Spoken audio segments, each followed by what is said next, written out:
ഓം ശ്രീനാരായണ പരമഗുരവേ നമഃ. അറിവ് മന്ത്രം 3. അറിവിന്നളവില്ലാതേതറിയാമറിവായതും വിളങ്ങുന്നു. അറിവിലെഴുന്ന കിനാവിങ്ങറിവായിടുന്ന വണ്ണമങ്ങെല്ലാം. ഓം ശ്രീനാരായണ പരമഗുരവേ നമഃ. ഓം ശുഭദിനം, സുപ്രഭാതം. ഏവർക്കും വിനീതമായ നമസ്കാരം. അറിവ് മന്ത്രം 3 വരികളിൽ ഉള്ളടങ്ങിയിരിക്കുന്ന അർത്ഥം എപ്രകാരമാണെന്ന് നമുക്ക് നോക്കാം.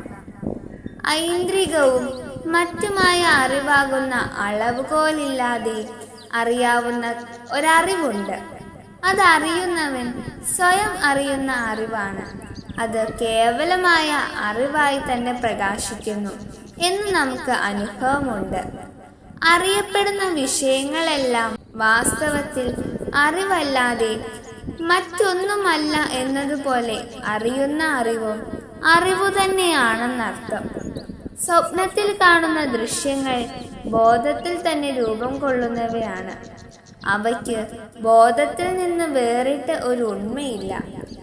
അതുപോലെയാണ് കേവലമായ ഒരൊറ്റ അറിവിൽ നിന്ന് വേറിട്ടറിയപ്പെടുന്ന വിഷയങ്ങൾക്കോ അറിയുന്ന വിഷയിക്കോ ഉണ്മയില്ലാത്തത്. ഓം ശ്രീനാരായണ പരമഗുരവേ നമഃ. ഓം ശ്രീ ശാരദാംബികായേ നമഃ.